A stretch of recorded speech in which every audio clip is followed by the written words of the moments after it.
de hoy. Entonces pasamos a presentar a nuestros teatristas presentes. Luisa Huertas, egresada de la Escuela de Arte Teatral del Instituto Nacional de Bellas Artes y del Centro Universitario de Teatro. Alumna de Héctor Mendoza y Luis de Tavira, 47 años en la profesión de actriz.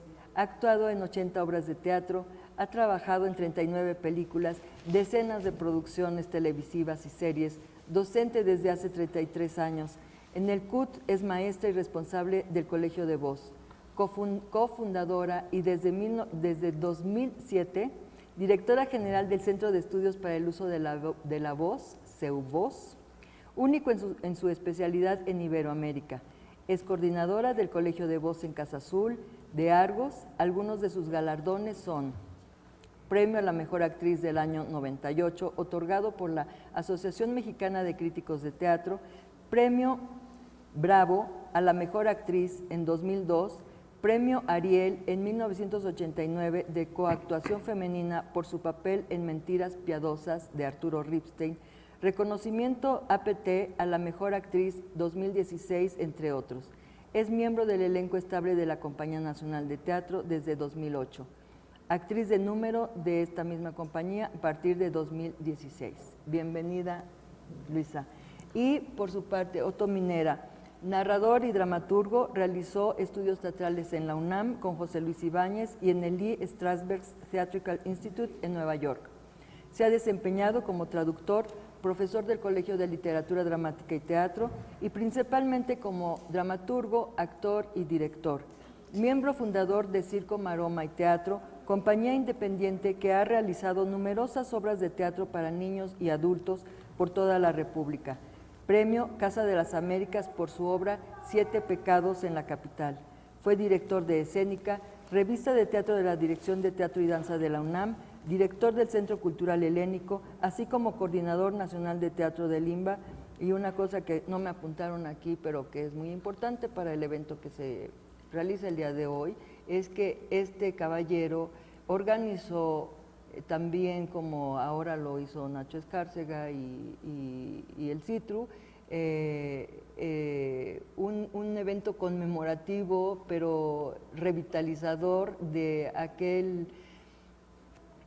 qué pasa con el teatro en México en 1991, en donde se trató de hacer como un diagnóstico, que es lo que también estamos tratando de hacer aquí. Por eso estamos convocándolos a ustedes que sean como testigos de lo que ocurre, pero a la vez partícipes, y que estemos en un diálogo, que por eso yo creo que se llama coloquio, con estas personas con tantísima experiencia que, o sea, ahorita lo que acabo de leer verdaderamente es nada al lado de lo que estas personalidades han vivido y han experimentado. Entonces, pasamos inmediatamente a escuchar primero a la dama acerca de cuál ha sido tu participación, Luisa, en la escena mexicana en los últimos años. En los últimos 47 años, pues por fortuna he estado constantemente en escena. He hecho teatro fundamentalmente con la UNAM, con el IMBA y en algunos casos teatro comercial, los menos. La obra que más me marcaría en ese sentido fue la primera que hice en teatro comercial, como yo digo, la primera por la que coticé a la ANDA, en 1970, que fue Los Albañiles, de Vicente Leñero, dirigida por el maestro Ignacio Retes, y con la que hicimos una gira por todo el país luego de la temporada en el Xola. Alguien está ensayando, ¿verdad? O esos gritos de qué son. O se está peleando. O se está peleando.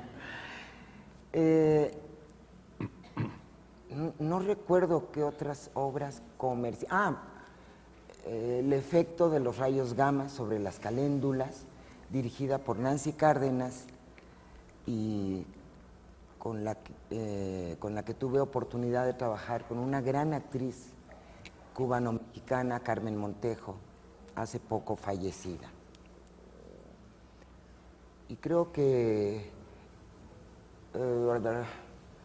¿cómo se llamó la que dirigió el maestro Ibáñez? Con Bonilla, Zurita, la del embajador.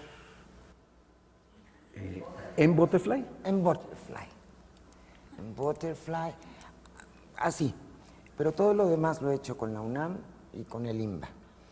Y desde 2008, cuando se reestructuró la Compañía Nacional de Teatro, que lo hizo Luis de Tavira, participo en ella, en varias de las obras del repertorio que hemos construido a partir de entonces.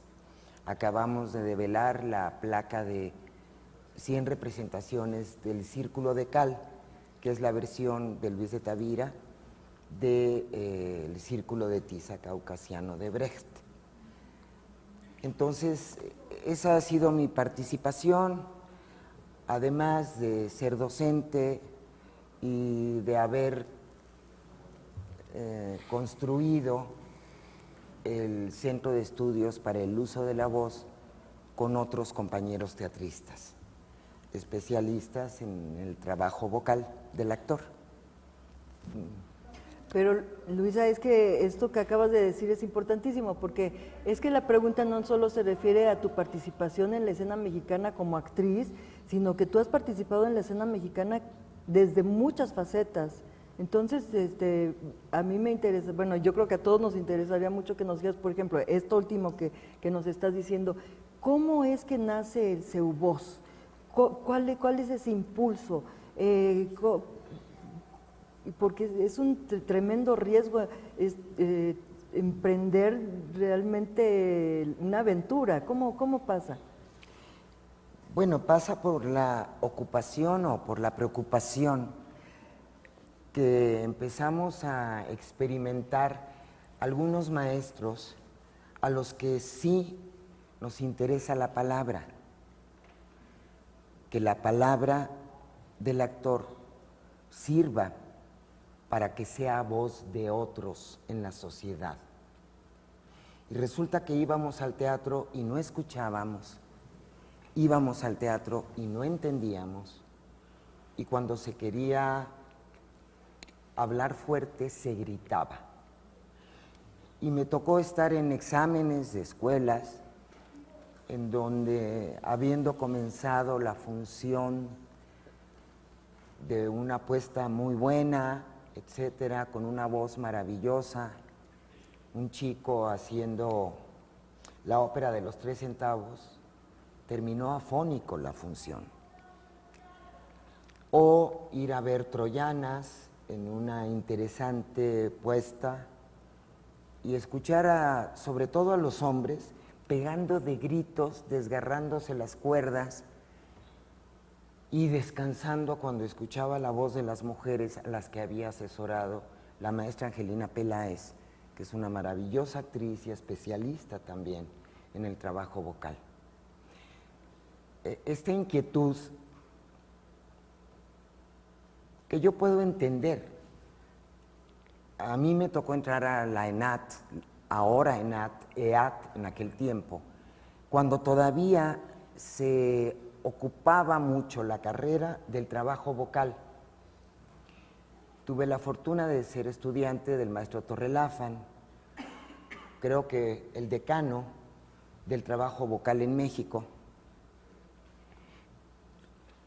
Pero después, yo creo que fue después de 68, de alguna manera, que los jóvenes empezamos a rechazar la palabra. ¿Por qué? Porque la palabra mentía, porque la palabra era demagógica, porque la palabra no decía, y por muchas otras cosas. La verdad, lo confieso con vergüenza ahora, pero cuando yo estaba en la escuela todos queríamos hacer Tennessee Williams, Edward Albee, no sé, Arthur Miller, y ay, qué flojera hacer, no queremos hacer carballidos ni magañas, y eran nuestros maestros, teníamos el privilegio de tenerlos en el salón de clase, a Hugo Argüelles, pero nosotros queríamos hacer realismo norteamericano. Entonces, queríamos hablar como James Dean y como... Lo que pasa es que ya nos habían maleducado nuestros maestros de voz. Y teníamos muy claro que teníamos que ser escuchados y entendidos.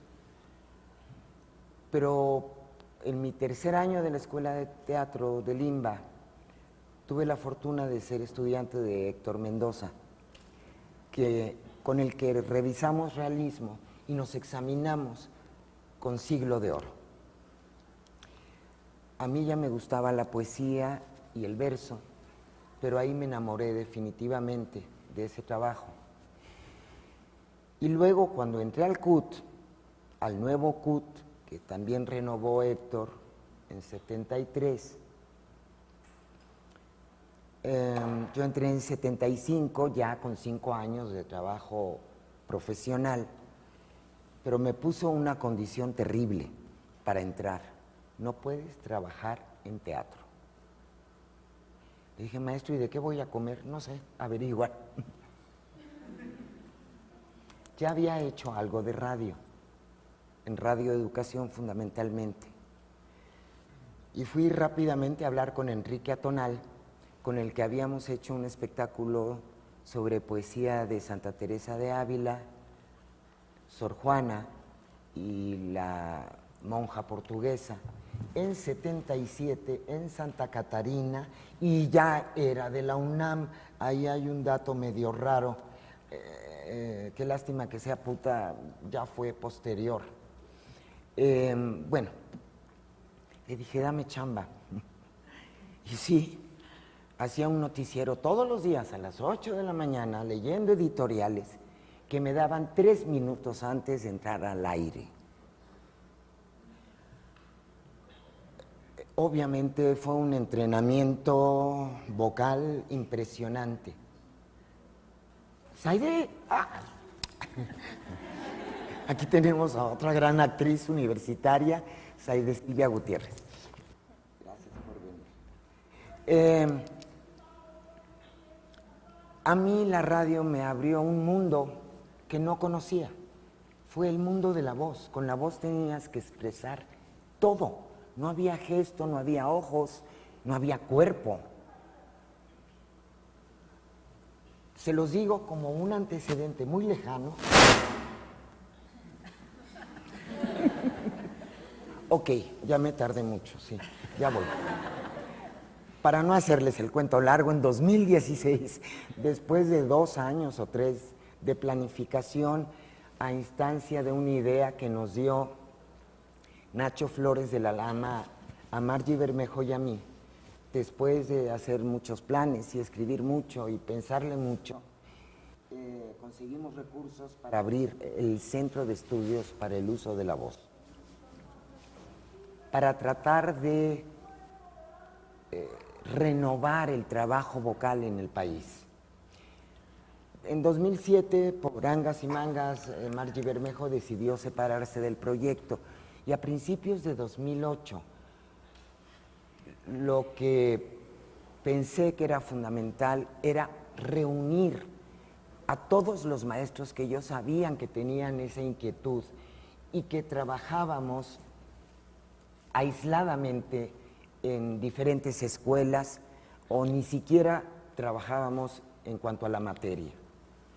Fue una hermosísima reunión que reunió a 3 generaciones de actores. Estaba desde Miguel Flores, Angelina Peláez y yo, hasta Jorge Ábalos, Juan Carlos Beyer, los hermanos Flores de la Lama, Marta y Felipe, ya fallecidos, y yo con la gripa que traigo. y Tania González, Carmen Mastache, Indira Pensado, y ahí estuvimos, y para mí el actual decano del trabajo vocal en México, Fidel Monroy. ¿Por qué lo llamo así? Porque Fidel desde hace muchos años fue el único, junto con Marcela Ruiz Lugo, que era su esposa, fallecida muy joven, se encargaron de escribir sobre la voz, los únicos en este país. Pero lo que no supieron quizás suficientemente, o no alcanzó a saber Marcela, yo ya se lo hice saber a Fidel, es que la revista Máscara de Edgar Ceballos de 1990, que se llama La Voz, fue la Biblia de América Latina, el Caribe y algo en España para los maestros de voz. Ese libro, esa revista después se convirtió en un libro y lo reeditamos en 2013. Escénica y CEU Voz, corregido y aumentado por Fidel Monroy y Alejandra Marín, una excelente maestra de las formadas por el maestro Monroy. El CEU Voz lo que quiere es descentralizar el conocimiento de esta materia.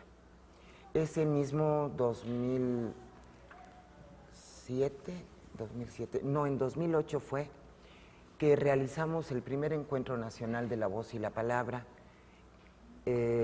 para invitar a gente de todo el país. Y la petición unánime fue capacitación. En la mayoría de los estados donde hay escuela de teatro, la capacitación vocal que se le da al actor es canto, que es muy bueno, pero no es lo mismo que utilizar la palabra. Los que tienen el privilegio de tener escuela de teatro o la carrera de teatro en alguna universidad, en algunos estados no hay casi ni casa de la cultura. La situación ha cambiado un poquito en 10 años.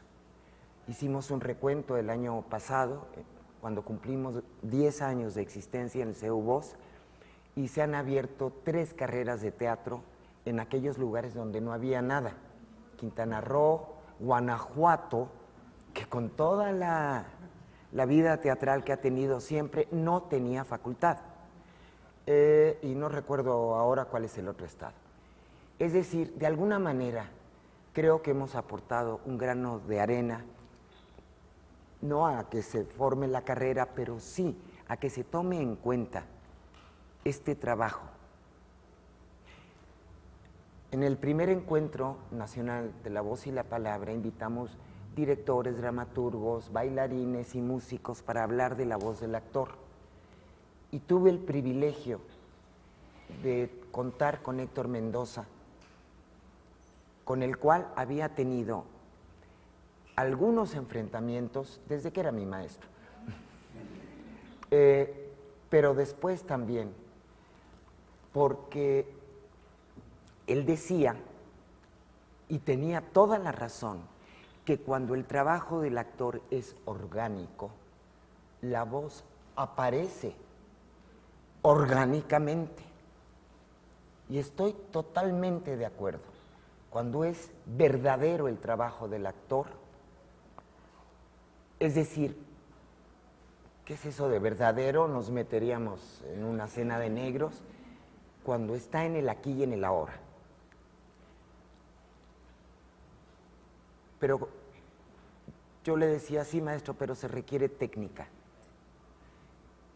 El pianista, el bailarín, el futbolista no dejan de practicar todos los días.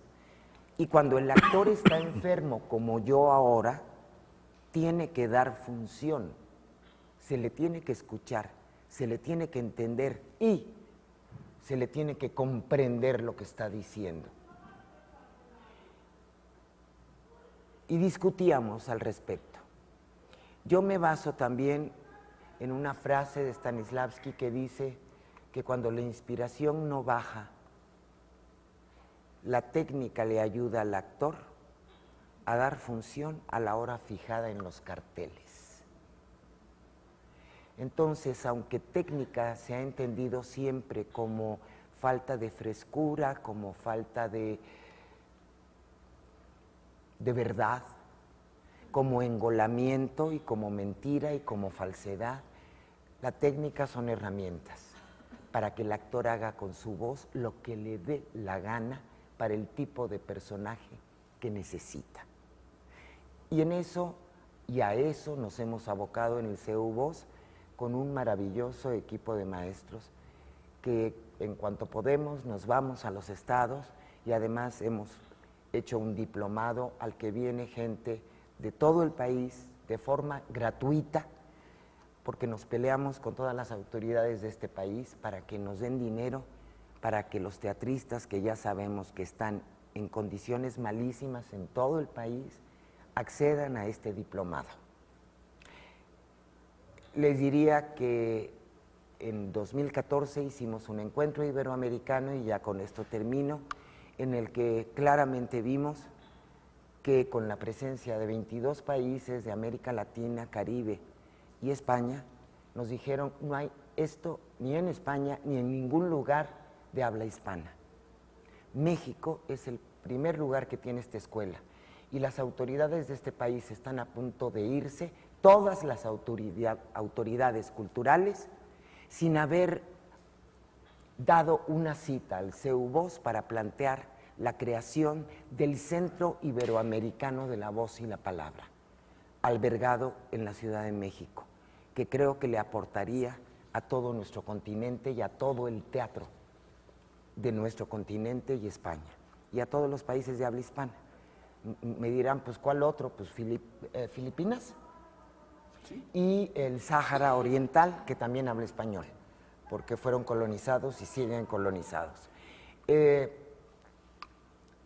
Este es el otro aporte, quizá del que hablaba Marta, perdón que me haya extendido, no es el tema, pero sí es el tema, porque veo aquí pura gente joven y eso me da mucho gusto, que ojalá que recuerden que voz y cuerpo es una sola cosa, que voz, cuerpo y mente es una sola cosa y que hay que desarrollar las tres al 100%. Con esto cerraría. Sí, gracias.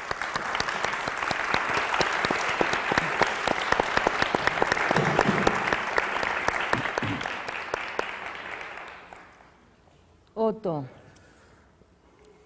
yo te quisiera pedir que hicieras como un, si recordarás en el año 91 cuáles fueron los resultados. Y si en esta pregunta de la participación en la escena en los últimos años, yo más bien quisiera saber cómo cierra en el año 91 el evento que organizaste y qué has visto, cómo has visto el desarrollo hasta la fecha.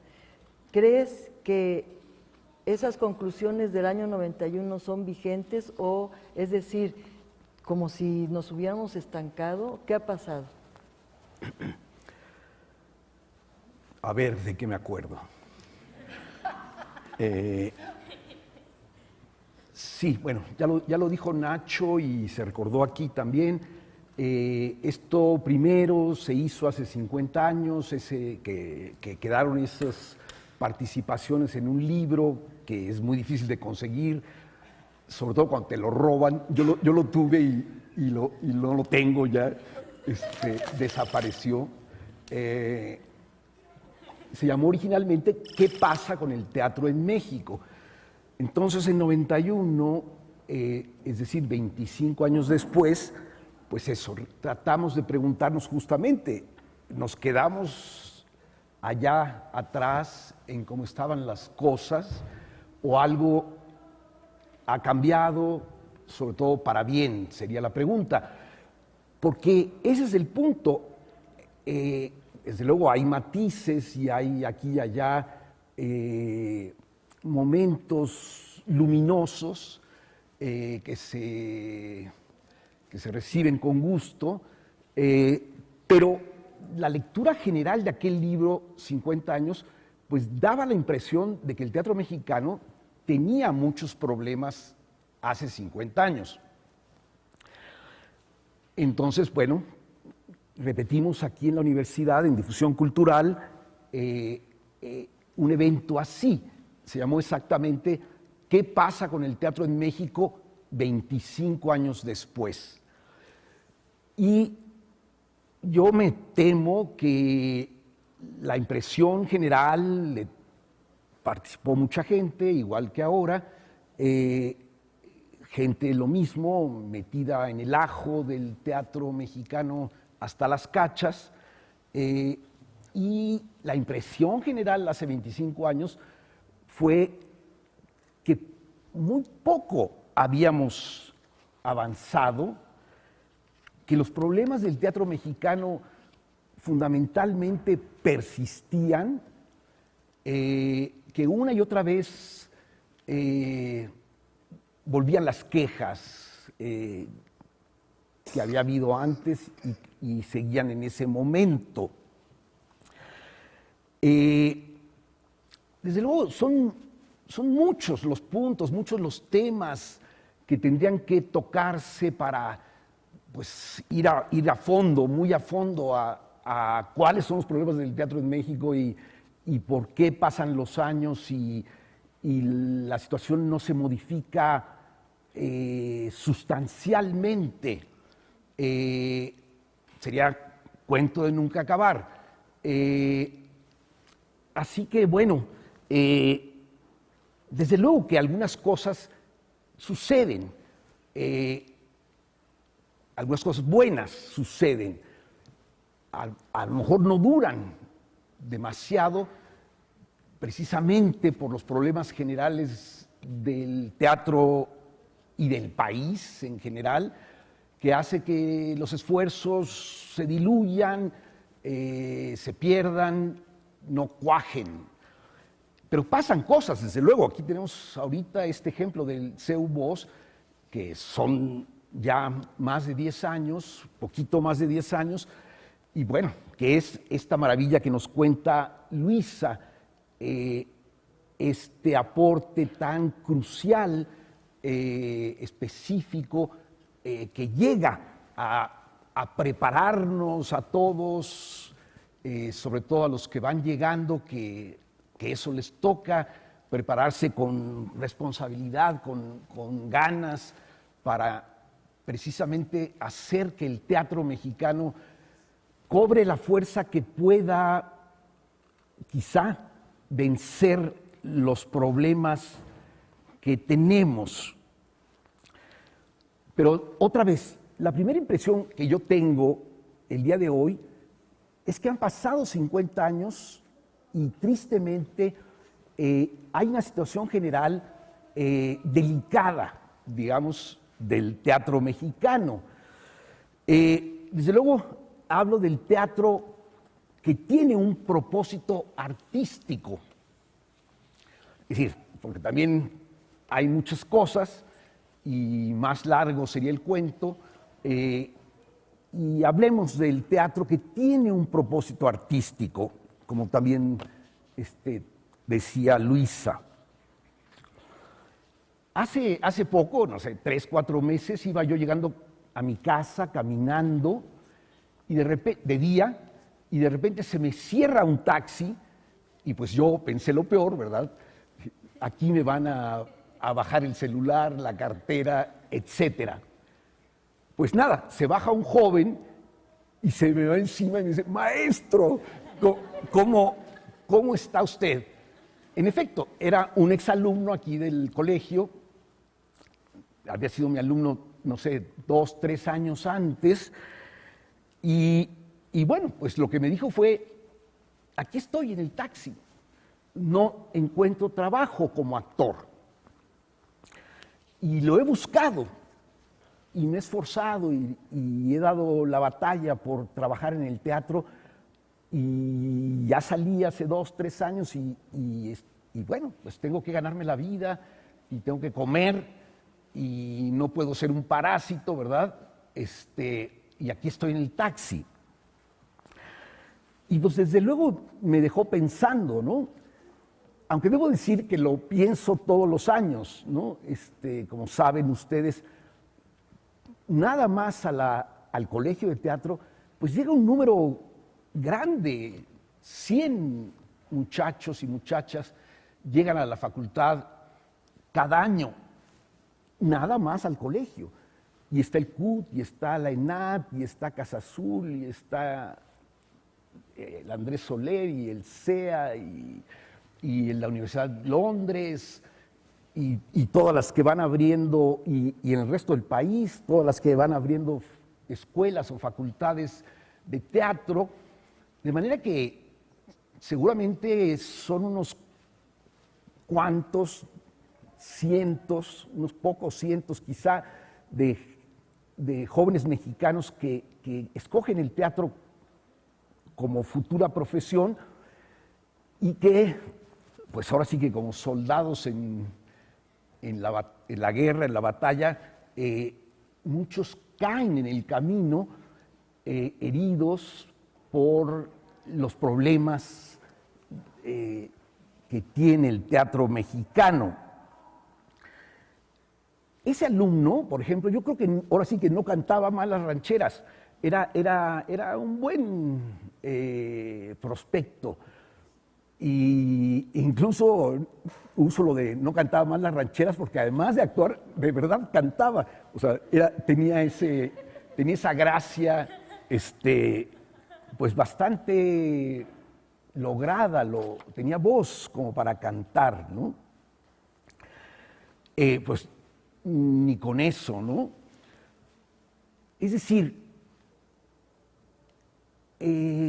diría que un problema central es que nuestra profesión es muy precaria, que los lugares de trabajo son escasísimos, que las oportunidades de trabajo son menos de las que necesitaríamos. Y que pensando así apocalípticamente casi, pensaría que se sale de la escuela y no se encuentra lugar de trabajo en muchos casos, y no dudaría, digamos, que se despierten en todos estos jóvenes instintos asesinos, ¿verdad? Y decir, ya que se mueran, ¿no? Estos que están allá adelante ocupando los asientos, ¿verdad? Ocupando los lugares. Como se acuerdan esa novela de Bioy Casares, El diario de la guerra del cerdo, en donde las juventudes deciden acabar con los viejos. En fin, es toda una preciosa novela de Bioy Casares, como todo. No, les doy la idea de que la lean, nada más. Y todas las de Bioy, además, de paso, ¿no? Es decir, no hemos creado en 50 años, me quiero imaginar que antes, en un México mucho más pequeño, la profesión, había menos gente, creo, además, que buscaba el teatro, menos jóvenes que buscaban el teatro, era como una tradición casi familiar, y llegaban, no solo, pero más o menos, y llegaban unos cuantos al teatro en una sociedad más pequeña, y era una situación un poco más feliz, digamos. Me parece que la que ahora, en fin, gozamos o sufrimos, ¿verdad? El punto es que en 50 años verdaderamente, a mi juicio, no está creada la profesión en el teatro con propósitos artísticos, y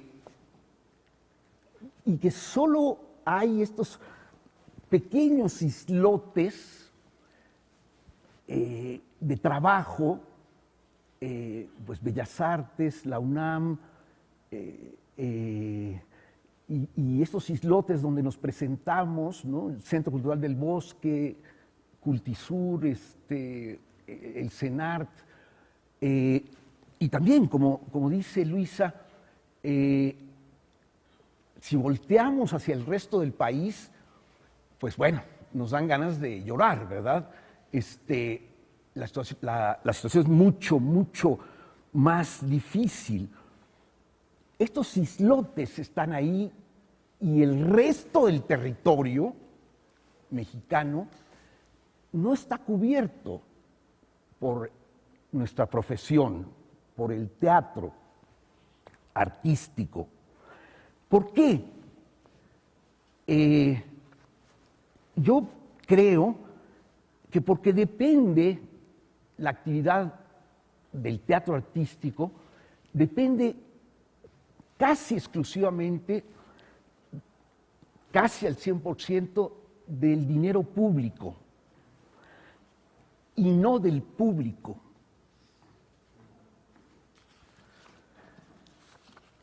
Y el dinero público no da para más de lo que tenemos. El presupuesto que se destina al teatro en este país, que las instituciones destinan al teatro. Fíjense, Fernando de Ita, un importantísimo crítico,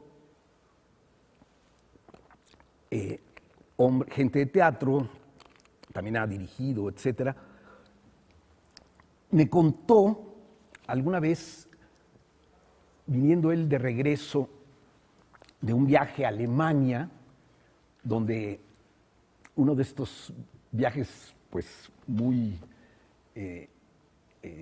bien llevado, digo, lo lleva el Instituto Goethe, la Embajada de Alemania, no solo a él, a un grupo, a presumirles el teatro alemán.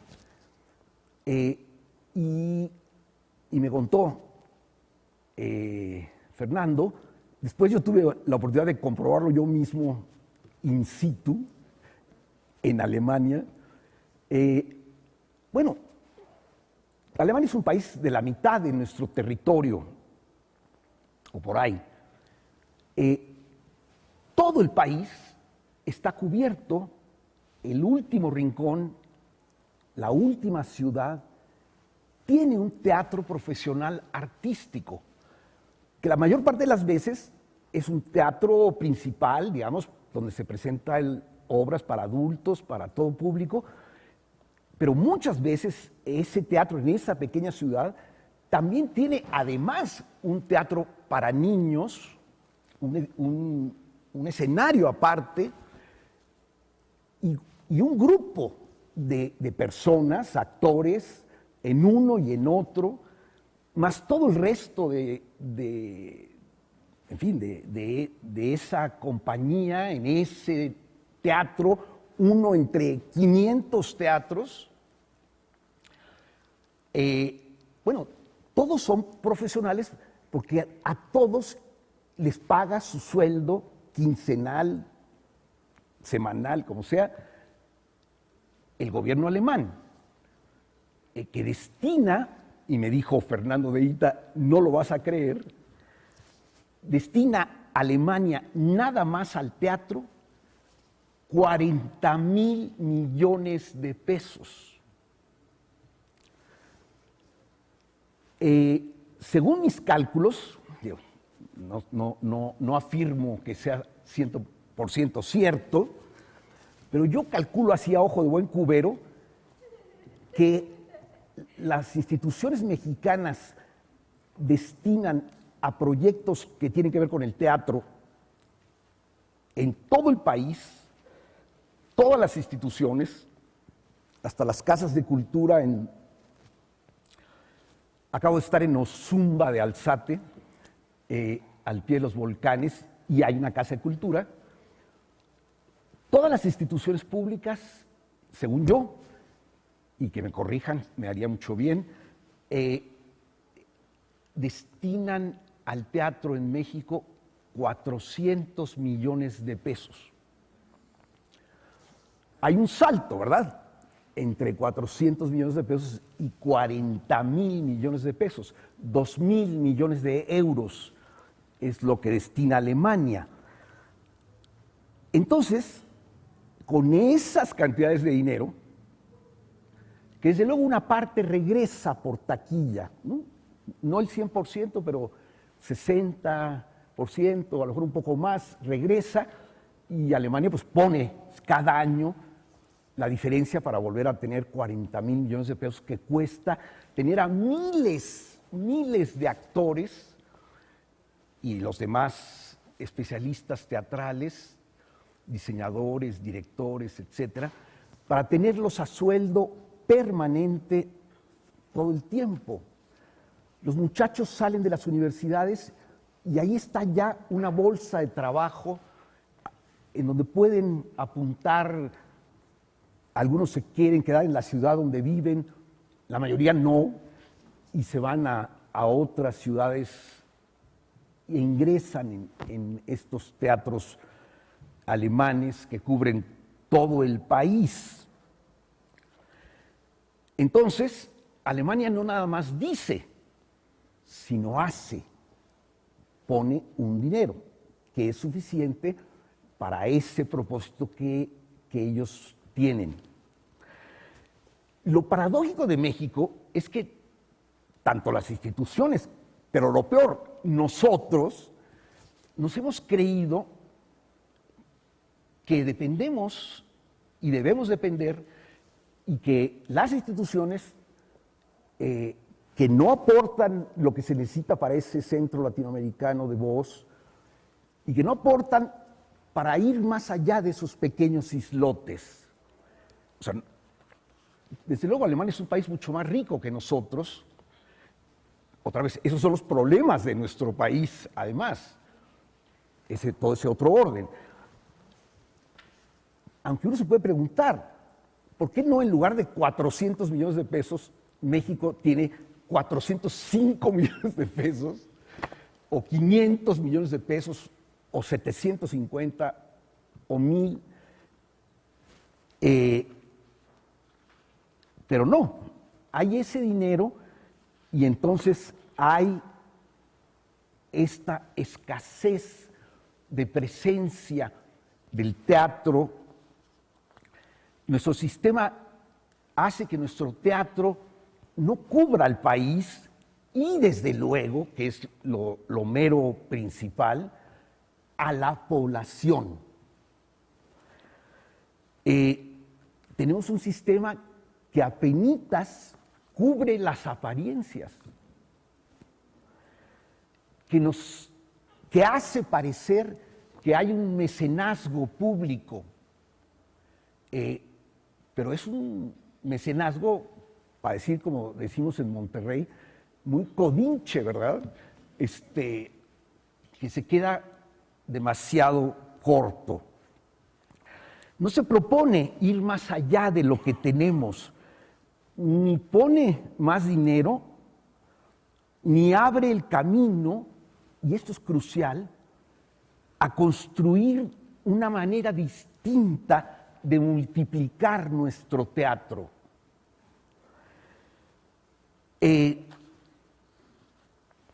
Hay varios modelos en el mundo.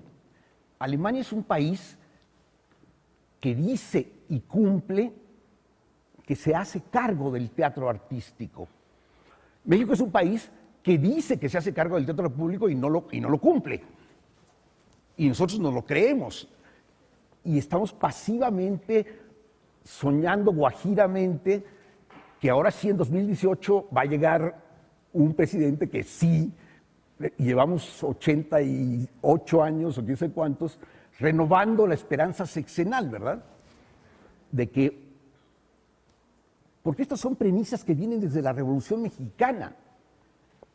La Revolución Mexicana nos prometió a todos el paraíso. Y bueno, al mismo tiempo son como el estanquillo de la esquina con el letrero: hoy no se fía, pero mañana sí. ¿No? Entonces, a lo mejor mañana sí. pero hoy todavía no. Pero hay modelos distintos. El de Alemania es ese y cuesta 40,000 millones de pesos. En Estados Unidos, por ejemplo, es muy diferente. Fíjense, hace 60 años, en Estados Unidos la situación era igual que en México. Solo había teatro profesional en Nueva York. Y como decimos, el resto del país era Cuautitlán, ¿no? Entonces, la gente que quería hacer teatro profesional artístico batallaba muchísimo en Nueva York, porque había pocas puertas abiertas para ese teatro por el riesgo económico y porque había mucha gente de ese país mucho más grande de tamaño que el nuestro. Y estaríamos más o menos parejos, ¿verdad? Pero ya... Teníamos todo el petróleo de Texas. Exacto. Y podríamos gastar 40,000 millones de pesos en el No, muchos jóvenes que en Arkansas y en California y en donde sea, que quieren hacer teatro, pues se iban a Nueva York, porque es el único lugar donde había la posibilidad de vivir del teatro, que es muy importante vivir del teatro porque es la única posibilidad de hacerlo bien. O sea, hay muchos niveles del teatro en cualquier lado. Es decir, hay teatro estudiantil, hay teatro amateur, hay teatro semiprofesional o lo que sea, ¿no? Creo que ese es otro de nuestros problemas, que no tenemos organizada la escalera del teatro y manejada con profesionalidad desde los escalones más bajos. O sea, el teatro amateur no tiene por qué ser un mal teatro. Los que se encargan, los directores o organizadores del teatro amateur deberían ser los mejores. Y ahí habría muchísimos puestos de trabajo para la gente de teatro. En fin, los jóvenes en Estados Unidos se iban a Nueva York y bueno, había pocos lugares de trabajo y había muy pocas posibilidades de hacer un teatro artístico verdaderamente, con un propósito artístico claro. Entonces, fíjense, una sola persona, un señor que se llamaba Peter Seisler, desde finales de los 50 empezó a decir, ¿por qué carajos no puedo hacer el teatro artístico que quiero? Otra vez, hacerlo porque ese es mi trabajo y porque ese es el trabajo que quiero hacer y quiero vivir de él. Y no me abren las puertas. Bueno, este hombre empezó hace 60 años un movimiento que hoy se conoce como el teatro regional de los Estados Unidos, que son alrededor de 600 teatros profesionales en prácticamente todas las ciudades grandes y pequeñas de los Estados Unidos, que le da trabajo a miles y miles de actores, directores, diseñadores, técnicos, escritores, etcétera, etcétera. En 60 años le cambiaron el rostro al teatro mexicano y empezó un señor. El teatro gringo. El teatro norteamericano, el teatro gringo, pero el teatro en la práctica, es decir, los teatros, los lugares de trabajo. Este hombre, Seisler, era él el que llevaba todo, principalmente, aunque tuvo un asistente genial también, una mujer que ella todavía vive, se llama Lindy Sesh. Bueno, en fin, ellos dieron con una fórmula distinta a la alemana, porque Estados Unidos evidentemente es un país distinto, y Estados Unidos no se iba a gastar 2,000 millones de dólares o más, porque pues, es más grande del territorio, como se gasta Alemania. Y no es en Estados Unidos el papel del Estado entrarle muy duro al mecenazgo.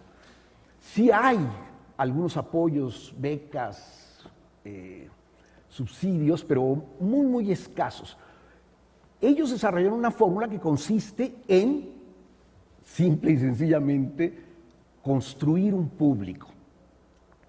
Es decir, estos teatros regionales meten en la taquilla por los boletos que la gente compra y con los que llenan los teatros, meten 60 o 70% del presupuesto anual para pagarle a todos los trabajadores de cada uno de esos teatros. Cada teatro se hace cargo de sí mismo, desde luego.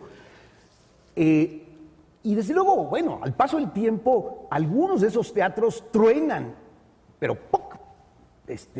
La fórmula está implantada y se mantiene ese alto número de oportunidades de trabajo en este país, ¿no? Los Estados Unidos. Es decir, crearon una fórmula distinta a la del teatro comercial.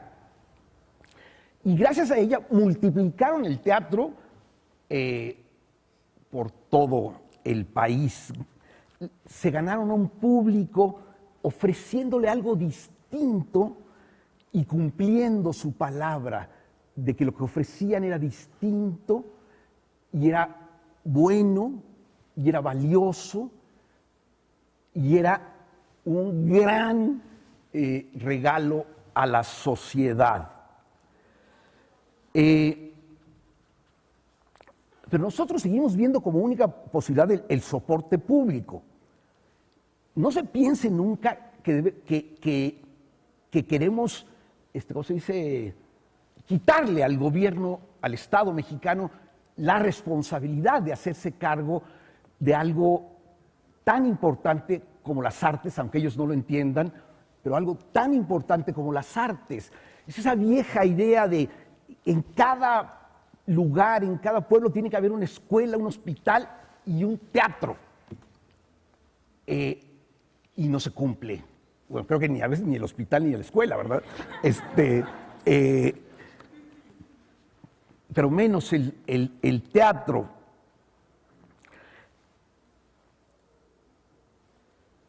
Pensar cómo esos 400 millones de pesos, en vez de taparle el ojo al macho, pudieran servir para hacer arrancar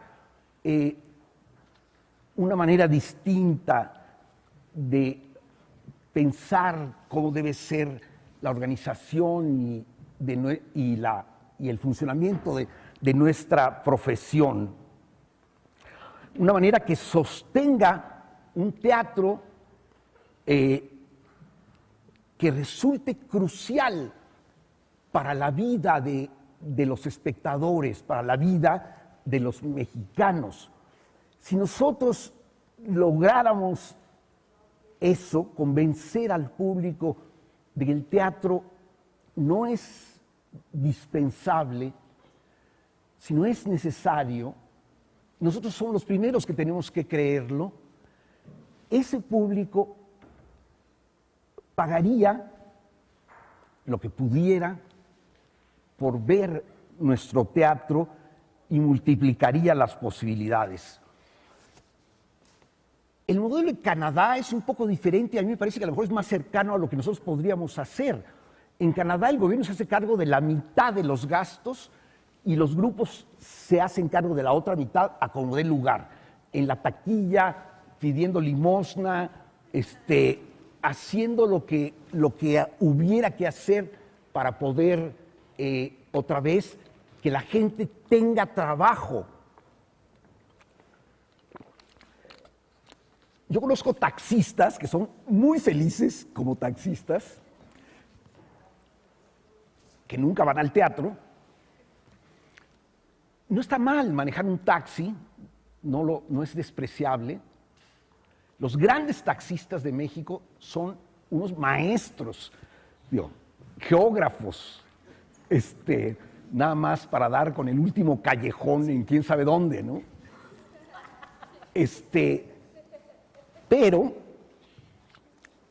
Pero este exalumno no quería estar en el volante del taxi. y esa es una situación diferente. Quizá nosotros podríamos, otra vez, tenemos que ponernos a la tarea de pensar cómo tiene que organizarse el teatro mexicano. No hay, ese es el gran problema, no hay en las instituciones proyecto, plan para el fortalecimiento profesional del teatro artístico en México, para que el teatro artístico profesional llegue a todo el país. Es decir, no se trata solo de aumentar el dinero, que estaría muy bien, pasar de 400 millones a lo que fuera, estaría muy bien pasar a tener más dinero, pero no solo es aumentar el dinero, sobre todo tenemos que pensar en cómo mejorar la manera en que se invierte el dinero, que rinda mejores frutos, de pensar a dónde queremos llegar y actuar en consecuencia. Otra vez, no hay, créanme, proyecto de fondo en las instituciones. Y por eso pasan 50 años y vamos en una inercia, básicamente, donde, pues bueno, algo pasa, pero la situación esencial no se modifica. La modificación esencial del reducidísimo tamaño de la profesión teatral artística. En fin, ¿cuál sería el diseño de un futuro diferente para nuestro teatro y, junto con pegado, desde luego, para el país? Para conjurar otro país, se necesitan, desde luego, muchas cosas, pero entre ellas se necesita otra manera de organizar el teatro en México.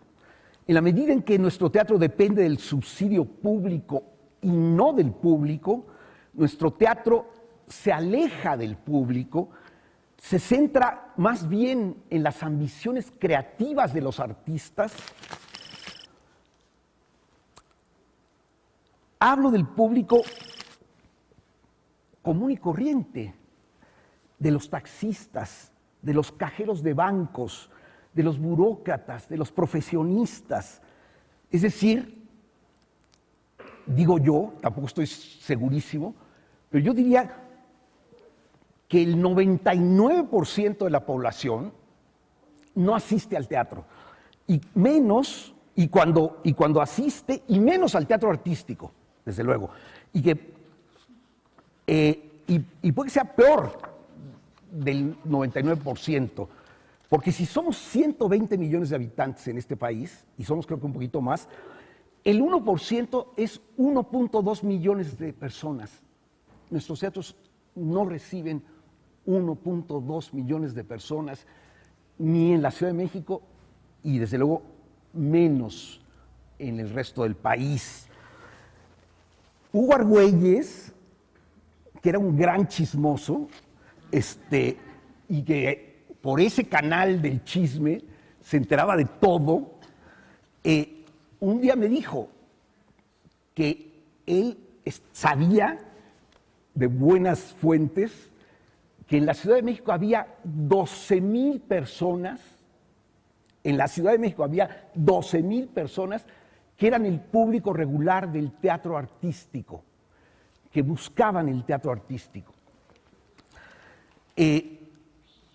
Yo me acuerdo que Ludwig Margules presumía con toda razón que había logrado un gran éxito. Cuarteto dio en su teatro, en su escuela, en el teatrito de su escuela, dio 100 funciones y él decía que agotadas las 100. Sí, Es decir, las 60 butacas agotadas. Si esto es cierto, digo, a lo mejor un día faltó, se quedó un asiento vacío, ¿verdad? Creo que sí fue cierto o muy cerca. Era para estar orgulloso de eso. Era una obra preciosa, un montaje precioso. Es decir, Cuarteto tuvo 6,000 espectadores. ¿Qué porcentaje es 12,000 personas o 6,000 personas de la población de este país? Y esos logros como el de Margules están bien o muy bien. En el sistema que tenemos está más que bien. Pero esto es en la Ciudad de México, otra vez, y ya sabemos que en general en las ciudades de los estados, no sé si lo saben, aquí debe haber, llegan aquí muchos de ustedes que vienen del interior del país.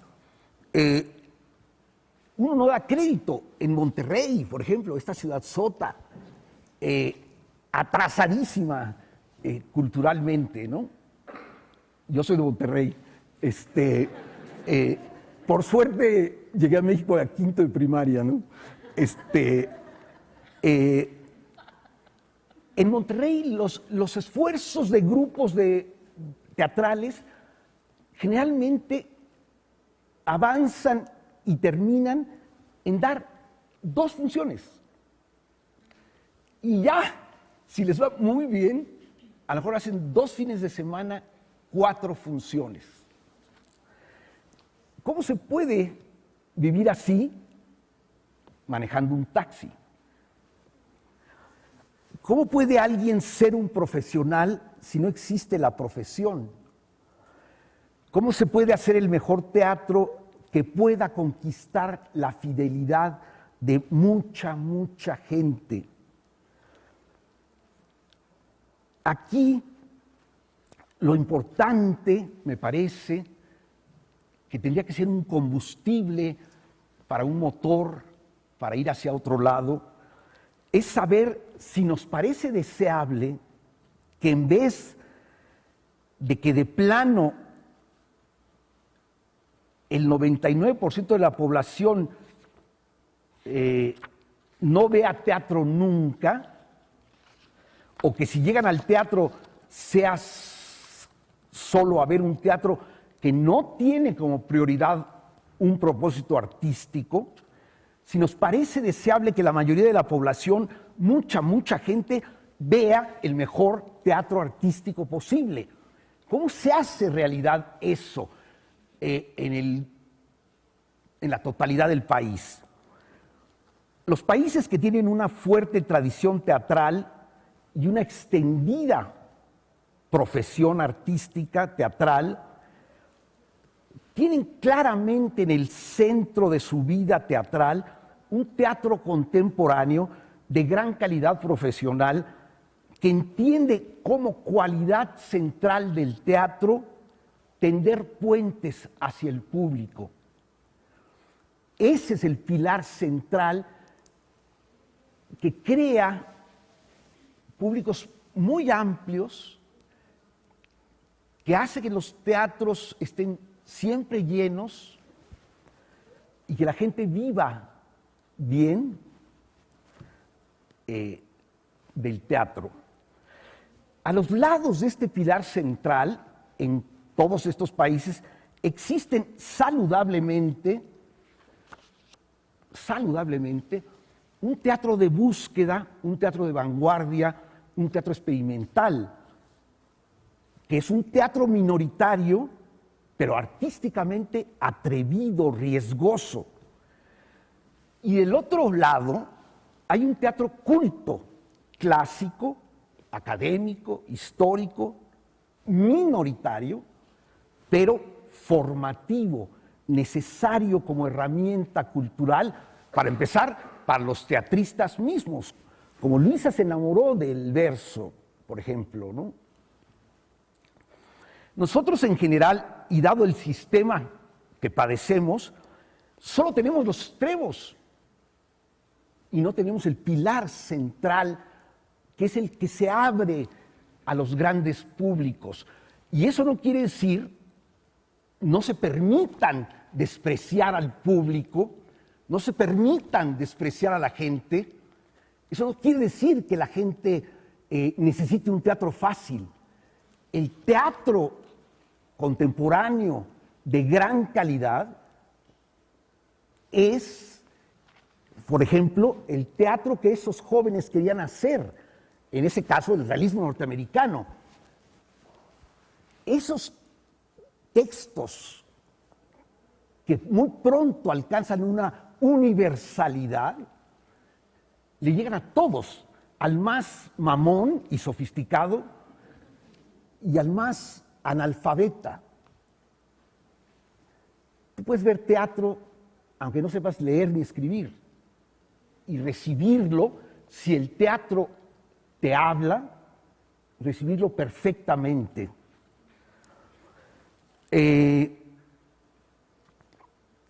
Entonces, nosotros entendemos cerradamente, estrechamente, como teatro artístico, únicamente el teatro de búsqueda, el teatro de vanguardia, el teatro experimental.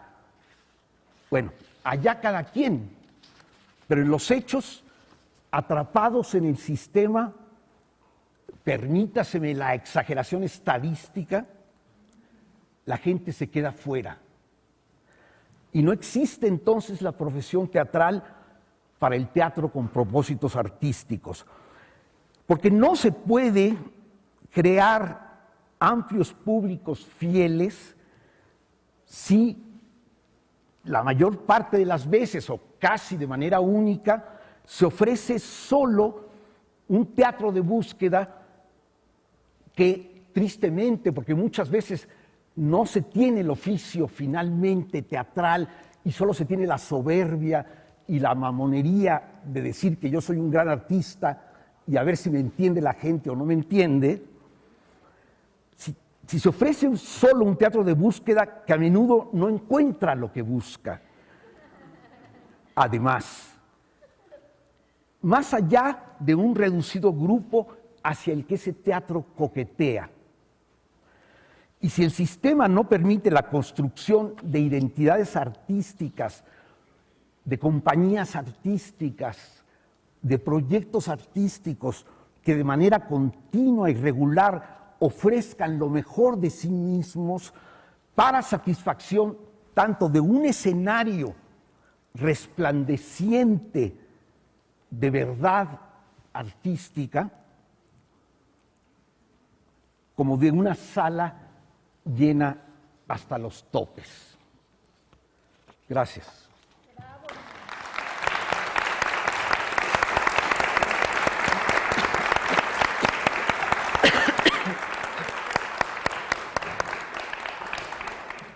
Pues yo creo que para la segunda pregunta que se tiene para este evento ya se ha abordado bastante acerca de cuál sería tu posición teórica respecto de la creación escénica.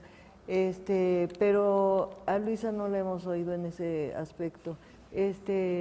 Otto nos está hablando acerca de tender puentes al público, hacer un teatro para el público y no a partir nada más de esta búsqueda que no encuentra y de encerrarte en tu arte. Y creo que aquí hay personas que me han escuchado ya hablar acerca de eso, de que no es...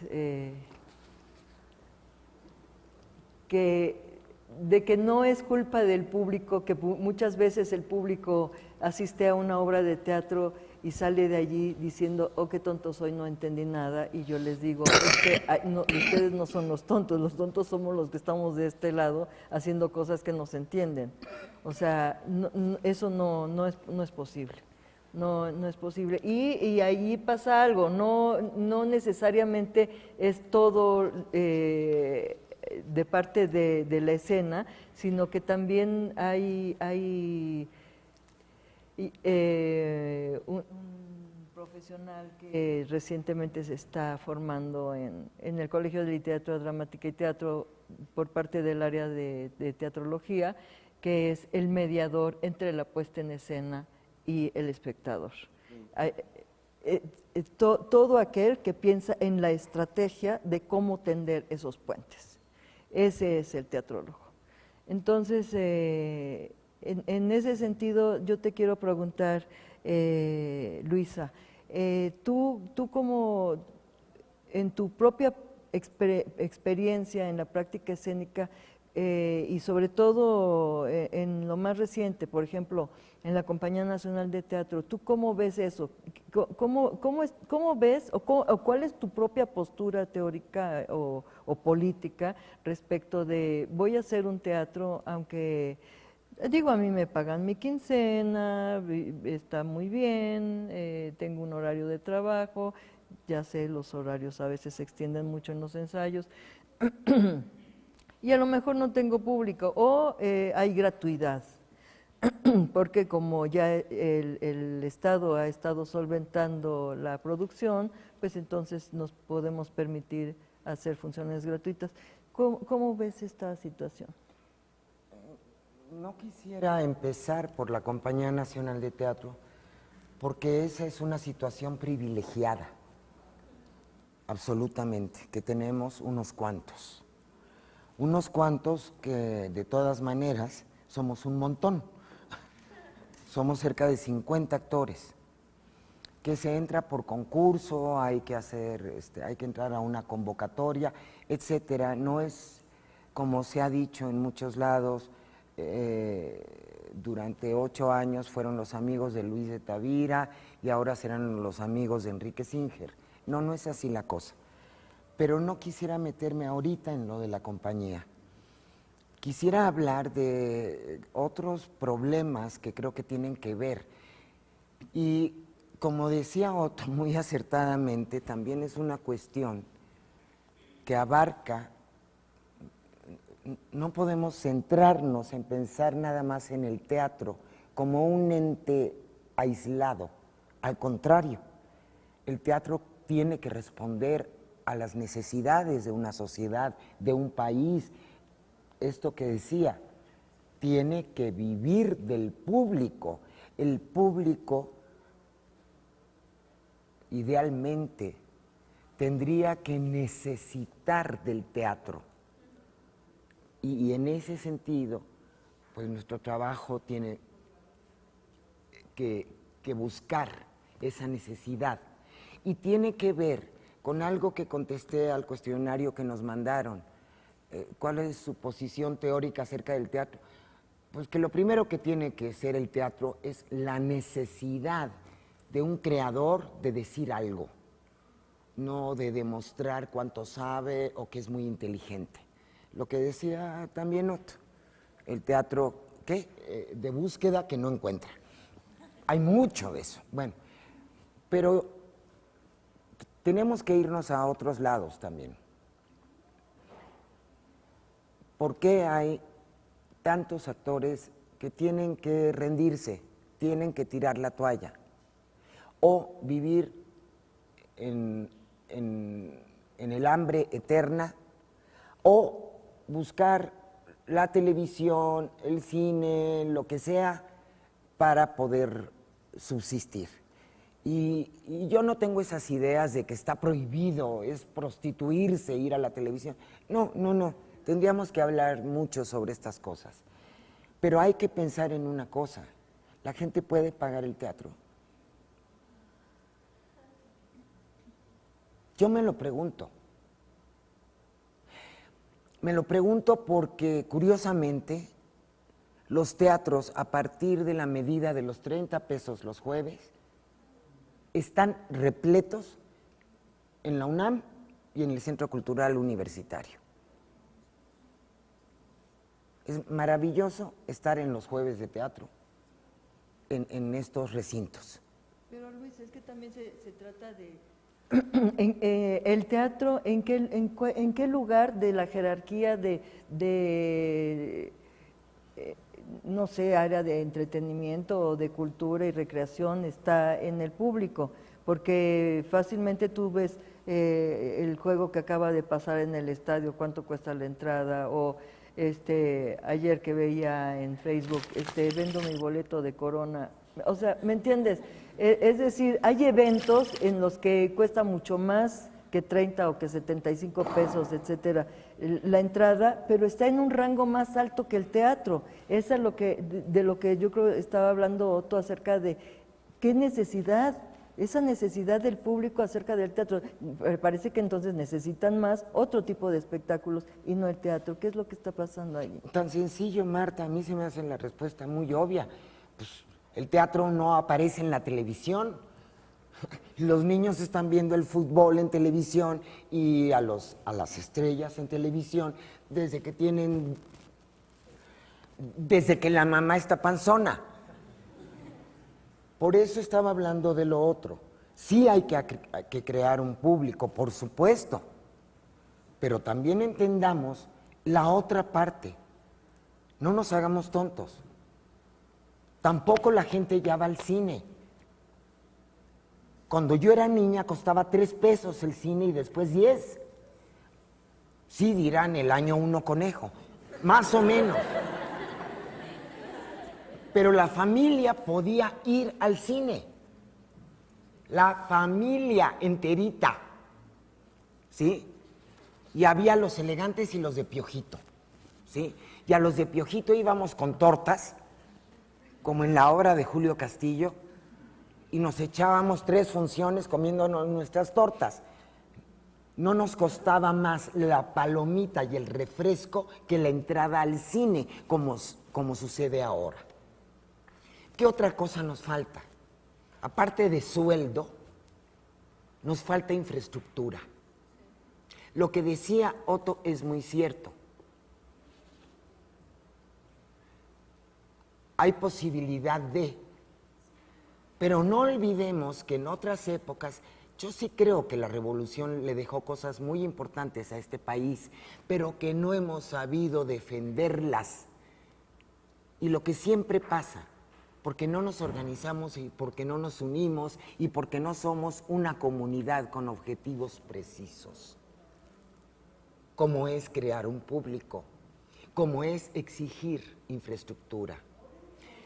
México tiene una infraestructura teatral en los teatros del IMSS que ya la quisieran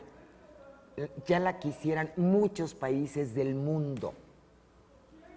Esos teatros están actualmente abandonados, desmantelados, utilizados solo para finales de año de bailables de primarias. Se ha tratado de implementar una serie de cosas como datos, etcétera.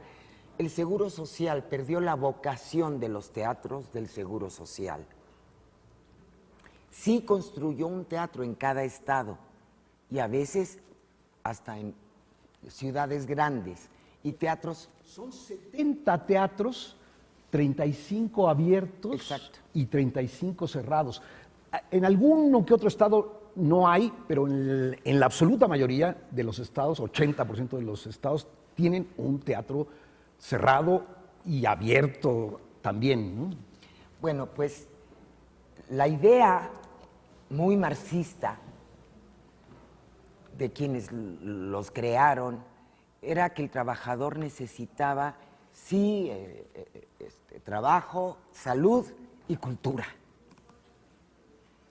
Y entonces se hacían talleres, grandes actores de la escena en México actuales comenzaron en talleres del Seguro Social, cuando eran chavitos. Esa infraestructura allí está, desperdiciada. Se atrevió una vez un funcionario del Seguro a decir que servirían mejor como estacionamientos.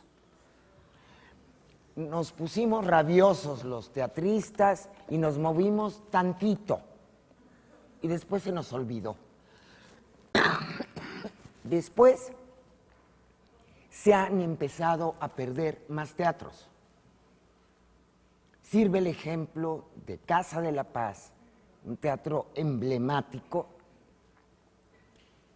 que hoy estaba oyendo yo a la no sé qué de la cosa esta de la transparencia, perdón, diciendo que la UAM andaba retrasada con relación a otras universidades en cuanto a su transparencia. Pues cómo no, han dejado perder millones que se han conseguido para ese teatro, a saber, por lo menos 25 millones. 5 que consiguió Jaime Chabot para que hicieran, ¿cómo se llaman los estudios esos? Para ver si se podía no sé qué, y 20 millones que consiguió la Secretaría de Cultura de la Ciudad de México. Y el teatro sigue caído y no se abre. Y anuncian Teatro de la Paz porque creo que abrieron la bodeguita de no sé qué, y no se han construido nuevos teatros. Entonces, sí hay, yo tengo una esperanza en ustedes, porque ya está sucediendo. Cuando la gente entre a estudiar teatro, en muchos casos tiene la mira puesta en el cine y en la televisión. No nos hagamos tontos. Pero como eso es difícil, hay difícil acceso, pues se conforman con hacer teatro. Pero cuando descubren la pasión de hacer teatro, ven cómo le hacen y es más barato. Sí, es más barato que hacer cine. Y se presentan y han empezado a surgir el microteatro, la sala en las, el teatro en las salas de las casas, como hablaban de la... No es la situación ideal. Lo que dice Otto es lo que yo he dicho siempre. Conozco el modus operandi de Canadá, porque he trabajado con canadienses y he estado allá, y de otros países organizados. Lo que pasa es que aquí dependemos de los gustos de los funcionarios en turno. No hay una política cultural hasta la fecha. Se creó una Secretaría de Cultura a la que no se le da presupuesto, pero que además se puede gastar millones en una ópera que se va a presentar 3 días en Bellas Artes. Me acuerdo que cuando Héctor Azar dirigía el Teatro de la UNAM y el Teatro de Bellas Artes, que le decíamos el zar del teatro, porque pues era quien hacía lo que le daba la gana, por eso tomamos el Foro Isabelino, por eso lo tomamos, porque estábamos hartos de no tener lana para hacer teatro. Entonces, no hay una política cultural que le dé a las diferentes disciplinas lo que requiere. Y nosotros estamos ayunos de muchas cosas, de espacios, de presupuestos, pero sí puedo decir con enorme alegría, no estamos ayunos ni de creatividad ni de talento. Yo creo que a pesar de las malas condiciones, y mi último marido, con el que más duré, 25 años hasta que se murió, fue actor, director, y tengo que decir que cuando fue director, fue de los impulsores del teatro mexicano, de los dramaturgos mexicanos. Miguel Córcega se llamaba artísticamente.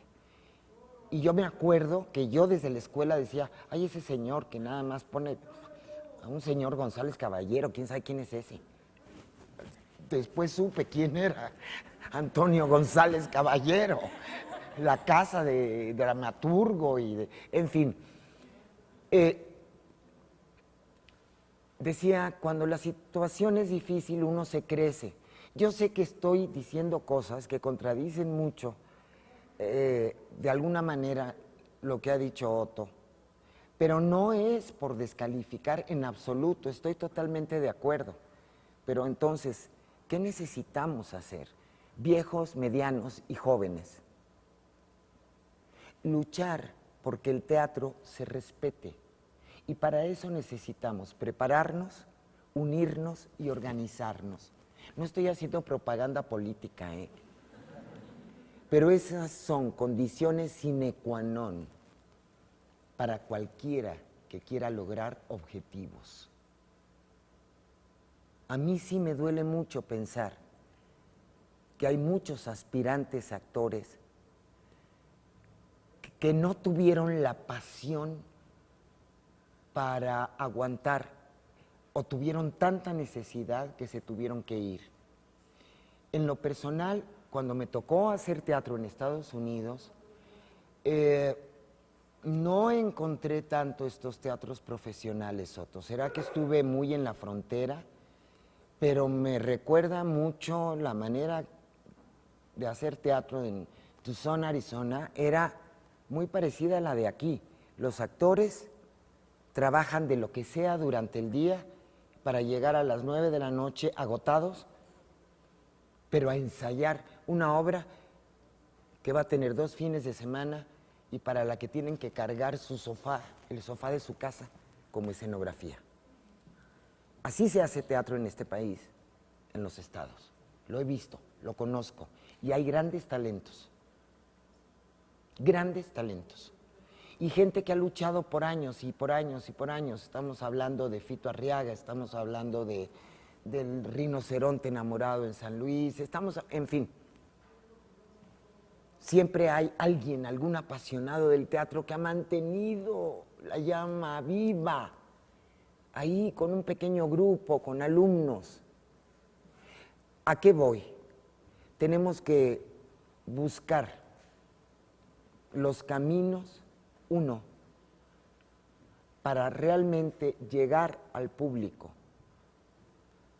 para realmente hacer un teatro que le sirva al público, en donde el público se reconozca. Pero también tenemos que buscar, y tiene toda la razón Otto, ya no podemos seguir dependiendo nada más de lo que buenamente nos quieran dar los gobiernos. Así nunca vamos a avanzar. Pero como ya he dicho, ya tenemos que ir cortando, como ya he dicho, hay muchas maneras que se han empezado a encontrar para seguir haciendo teatro. Nada más recordar que necesitamos, sí, más infraestructura y que esa sí es una exigencia que tenemos que tener hacia las autoridades. Ahora que están tan preocupados por la reconstrucción, pues que de paso construyan. Ya vimos que se puede hacer teatro y muy buen teatro en lugares como el Galeón, que Abraham Seransky y su grupo y los que éramos estudiantes entonces de Limba construyó con cajas de huevo en un galerón. Eso fue el principio del Galeón. Entonces, tenemos que tener ese empuje. Y yo sí les digo, yo estoy muy contenta porque de la época en que se hizo el coloquio anterior, el último, esa década yo estaba muy desencantada de la gente joven, de la gente más joven que yo, porque yo todavía estaba joven. Porque decían, no hay pasión, todo es light. Pero esto ha vuelto a cambiar. Otra vez la gente joven está hablando de su país, de los problemas que nos aquejan, desde dramaturgos, desde escenógrafos y por supuesto directores y actores. Eso es lo que yo diría, unión, organización, preparación, rigor, para que lo que hagamos, lo hagamos tan bien que la gente necesite verlo. Es lo que diría. Y mi pregunta para ustedes, bueno, yo no tengo todavía trayectoria ni tanta experiencia, pero sería, ¿cómo podríamos dejar de subestimar al público en un lugar donde hay tanta gente o más bien en un lugar donde a poca gente le interesa, pero que no toda es totalmente culta como dicen, o sea, que no todo el mundo conoce de todo, para que puedan conocer y entenderlo. O sea, ¿cómo dejar de subestimar al público? Yo creo que hace un rato Otto mencionó qué pasa con el público. Creo que lo que sucede en el teatro, como con la música, yo puedo no saber de música, pero escucho y sabré si me gusta o no me gusta.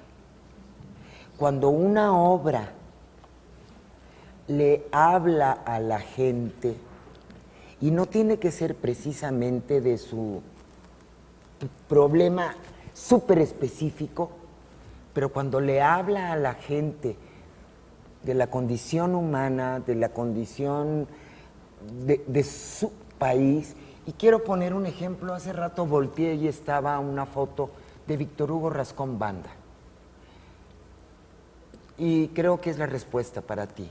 Ese dramaturgo usó muchos hechos reales para hacer teatro y otros que eran ficción pura, de una manera tan accesible y tan sencilla, que de hablar de un problema que parecía que solo aquejaba a una persona en un estado de México, que es Chihuahua, le estaba hablando a todos los refugiados e indocumentados del mundo. Comprobado, comprobado en Argentina, en Chile, en Uruguay y en Brasil. Y otra apuesta que anduvo girando por el mundo, hasta en Grecia, con eso te digo todo.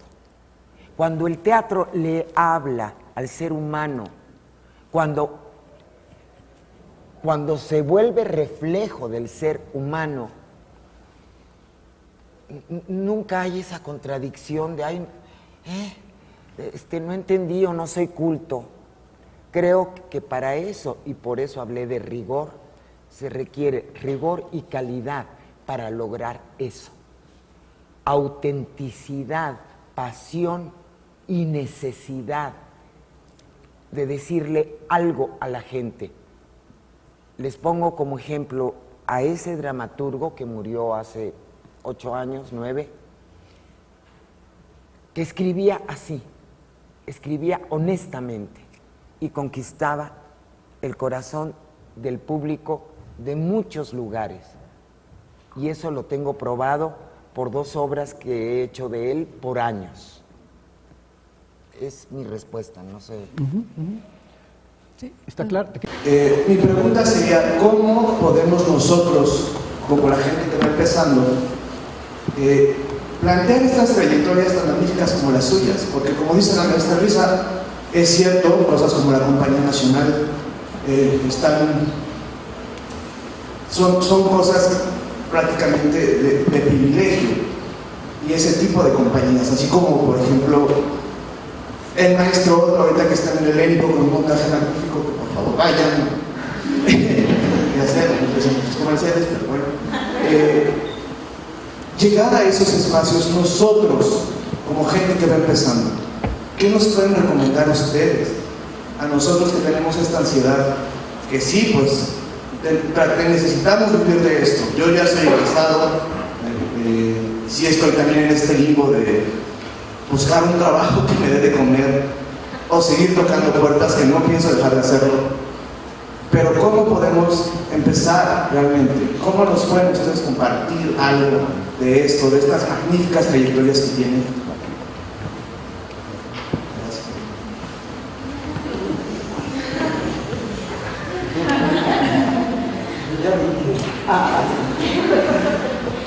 Bueno, como decía, ¿todavía hay micrófono? Sí.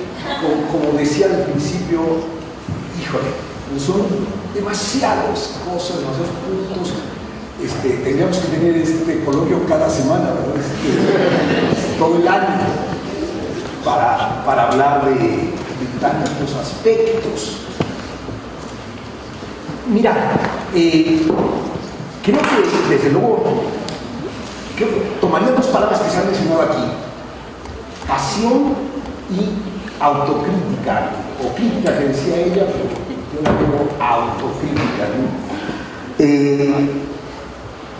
Sí, se necesita desde luego muchas ganas, descubrir que uno puede tener muchas ganas porque está parado donde quiere estar.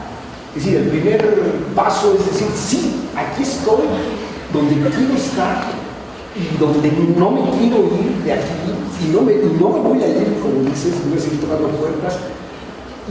Y ese convencimiento profundo de una vocación, es decir, otra vez, uno puede hacer muchas cosas, desde manejar un taxi hasta, no sé, ojalá manejar un banco, lo que sea, no importa, uno puede hacer muchas cosas, pero el problema es descubrir lo que yo quiero hacer es teatro, y dentro del teatro, pues, el teatro artístico, digamos, ¿no? Llegar a ese descubrimiento generalmente cuesta mucho trabajo. Yo creo que en México sigue habiendo como muchos problemas de orientación vocacional. Digo, es mi caso. Yo llegué a la universidad a estudiar ingeniería civil. Pero dejen eso.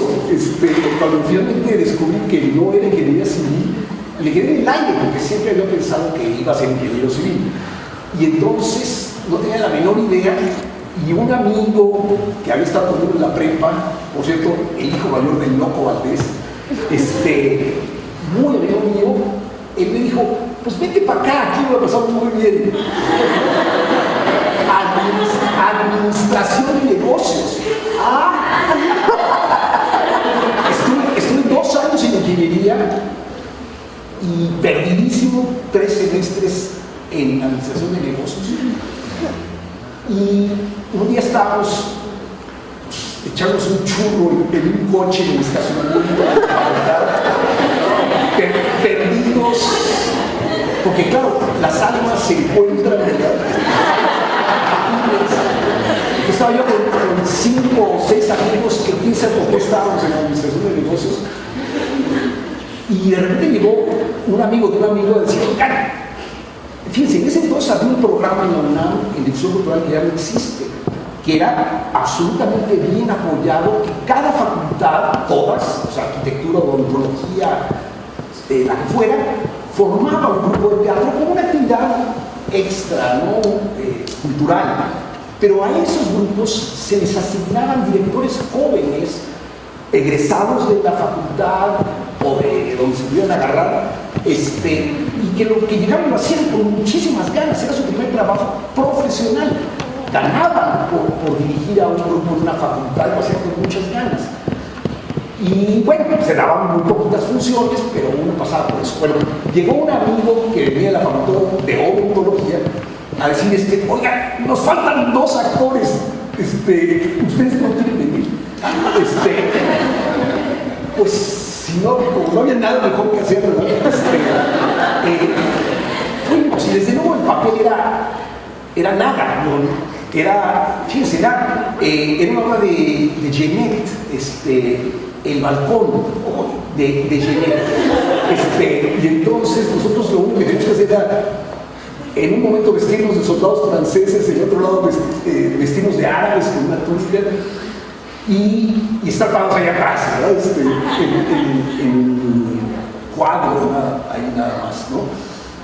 Bueno, ahí tuve el primer contacto con el teatro, bueno, estar ahí, bueno, porque llegamos casi ya al final, estaba ya a punto de terminar el montaje, y me tocó el montaje de luces, entonces estaba ahí parado, viendo cómo fallaban las luces desde atrás del escenario, y oyendo las palabras de esa obra que yo jamás había oído palabras así, digamos. Entonces como que me tocó. Sin embargo, seguí dudando, bueno, uno puede dedicarse al teatro, y otra vez, como no tenía otra opción, y eso me había interesado, y después de, bueno, un pleito feroz con mi padre, porque volví a dejar la administración de negocios, pues, bueno, es una historia muy larga, pero la cosa que me largué a Nueva York a estudiar teatro, es insegurísimo, no sabía si eso era lo mío. Y al principio sufrí mucho las clases de actuación, nunca había parado enfrente de nadie, ¿no? Tuve un maestro maravilloso, John Strasberg, el hijo de Lee Strasberg, él fue mi maestro, y yo llegué trabajaba toda la mañana en una gasolinería de las 7 de la mañana a las 4 de la tarde para vivir en Nueva York, y llegaba a la escuela a las 6 de la tarde, de 6 a 9, y al final del semestre yo me moría de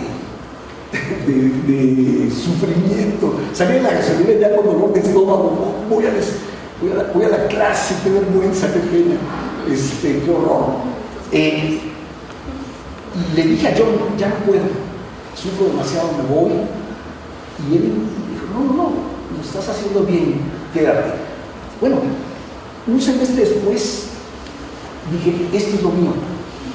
Empecé a saber que el teatro cada vez más es la maravilla de esta profesión, es que se te acaba la vida y siempre hay más, por lo cual apasionarte, interesarte, descubrir, es inagotable, desde luego, ¿no? Y bueno, todavía me quedé un semestre más, pero ya me empezaba a quedar en Estados Unidos a hacer cosas. Dije, no, a mí, para vivir aquí, no, me regresé a México, habiendo descubierto que lo mío era el teatro. Y luego, bueno, pasan muchas cosas, pero luego pasa una cosa muy importante. Regresé a México y fui al grupo de José Luis Ibáñez. Y aprendí muchísimo, todo lo que sé, lo que vi en Ibáñez. Pero una cosa importante fue que ahí con José Luis nos encontramos 4 amigos de la misma edad y que con ganas de hacer cosas, y formamos nuestro grupo de teatro y nos, es una historia muy larga, pero bueno, nos abrimos nuestro caminito haciendo teatro y yendo a tocar puertas para presentarlo, ¿no? En fin, tendríamos que hacer un coloquio cada semana durante todo el año para acabar de responderte. No sé si Luisa te... No, yo no sabía toda esta historia de Otto. Es uno de los hombres más importantes para el teatro en México actualmente, ustedes lo saben. Pero me encanta oírlo. A lo que voy, yo lo que te iba a decir, porque nos hiciste la pregunta, ustedes no van a entender de qué hablo, pero se dice la pregunta de los 64,000 por un viejo programa de televisión cuyo principal premio eran 64,000 pesotes, que ahorita ya no sirven para nada. Así que imagínense de qué época era. ¿Oíste lo que dijo ahorita al final? Me encontré con 4 amigos, hicimos nuestra horita y empezamos a tocar. Y en ese entonces, miren que yo a veces me he preguntado, ¿estará bien todo esto del FONCA? ¿No es una manera de mediatizarnos a los artistas? De veras lo digo, pero también después he pensado que estúpida soy. Bendito sea que hay FONCA, que hay otras cosas. Me preocupa una cosa, y siempre que me llaman de jurado lo digo. La gente solo quiere poner unipersonales monólogos, esos son, pues sí, para poder viajar y sacar dinero, y eso está muy ad hoc con la vida actual del individualismo, pero el teatro, ustedes lo saben muy bien, es colectividad, es equipo. No pierdan ese espíritu, colectividad, equipo, trabajo en común. Pero sobre esto, nada más te diría, hay salas de casa que te pueden prestar para hacer tu obra, sí vale la pena. Lo importante es que tengas la pasión de hacerlo. Unos lo descubren después de todo un largo viaje y otros lo decidimos a los 8 años. Pero yo tuve que tomar una decisión también, porque tuve que ganar dinero desde los 14 años luego de ser huérfana a los 10 y medio de padre, si dejaba mi puesto con quincena o era 15. Y aquí estoy. Y después de muchos años volví a tener mesada, pero fueron 40 años de trabajo hasta que llegó la compañía que, como ya les dije, no fue por ser amiga de nadie.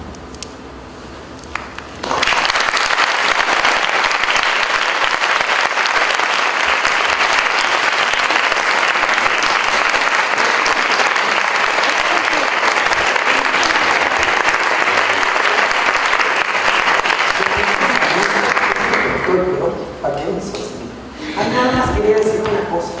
¿Conocen una obra de teatro que se llama La Guerra Pedagógica? Búsquenla. Es de Héctor Mendoza. Y ahí acepta que son importantes los maestros. Bueno, pues les agradecemos mucho su asistencia. Perdón que no les pudimos dar la palabra a todos, pero los invitamos a que vengan, que vayan a comer y regresen a la sesión de la silla, que también están afuera, y entonces a lo mejor van a poder externar sus inquietudes. Muchas gracias, muchas gracias.